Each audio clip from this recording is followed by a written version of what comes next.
Hello, fifth period. I hope you had a nice long weekend. We are going to continue our discussion of regional literature, and we're going to start talking about a new role for women.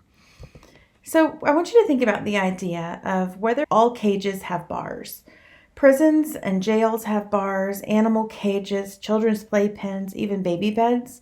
They all have bars, and the idea is to keep whatever's inside those bars from escaping. But there are other kinds of constraints that restrict freedom. If you think about a parent putting rules in place so that their teenager cannot go out and do whatever they want. And if you want to think a little bit deeper and a little bit more negatively, around the turn of the 20th century, women still had no rights. They were considered the property of either their father or, once they were married, the property of their husbands. This was to the extent that if a woman had a hard time dealing with the postpartum depression or postpartum issues, and those are things that happen after the delivery of a baby, her husband could order the doctor to remove her uterus, and that's called a hysterectomy. Hysterectomy has the same root as the word hysteria. So the idea was, if the woman is acting crazy, we take out her uterus and she'll be better.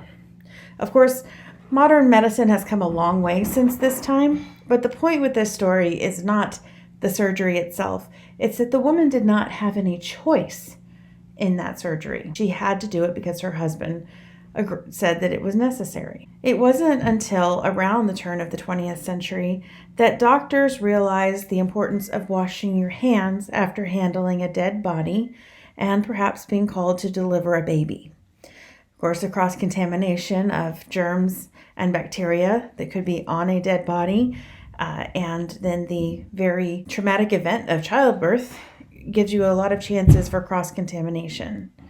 But a lot of things happened prior to the women of America wanting equal rights. Women had fought very hard in certain parts of the country to end slavery. And they noticed that they were fighting for the freedom of one person, and they had none of their own. So it was kind of a gradual take.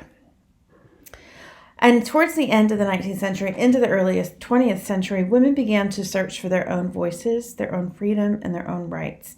And the way you change the world at this point in time is through writing. We still do that today with social media posts and getting our messages out there to each other. Fiction did the same thing back then. So we're going to talk about Kate Chopin. And it's very important that you say her name correctly. It is not Kate Chopin. It's Kate Chopin. After we watch this video, I'm going to have you watch another one about her life. Once you've watched that video, you're going to read a story called The Story of an Hour by Kate Chopin. In this story, a woman with a heart condition reacts to two shocking events in a short period of time. This is a very short story. Kate Chopin writes a lot of very short stories. So you have four main characters: Louise Millard, Brentley Millard, Josephine, who is Louise's sister, and Richard, who is Brentley's friend. Okay, so Louise is the main character. She's the woman with the heart condition. So you'll be reading Kate Chopin's The Story of an Hour, beginning on page 1062, and then completing the Google form, The Story of an Hour reading check. You'll need to practice framing quotes the way we did last week and in the They Say, I Say chapter 3. And if you need to quote or when you need to quote on that form, I will let you know. Let me know if you have any questions. Bye.